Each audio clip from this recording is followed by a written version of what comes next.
بسم اللہ الرحمن الرحیم۔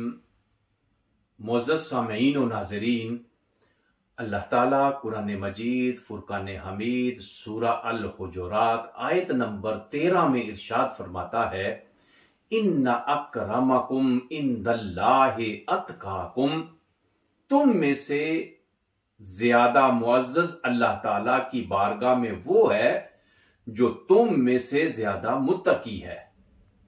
اس مختصر سی آیت نے ان تمام جھوٹے امتیازات کو ختم کر دیا ہے کہ جن کے اوپر مختلف قومیں اپنی برتری اور شرافت کے ایوان تعمیر کیے ہوئے تھی، اور کہا کہ عظمت اور بزرگی کا معیار فقط تقوی اور پرہیزگاری ہے۔ اللہ تعالی ہمیں تقوی اور پرہیزگاری اختیار کرنے کی توفیق نصیب فرمائے۔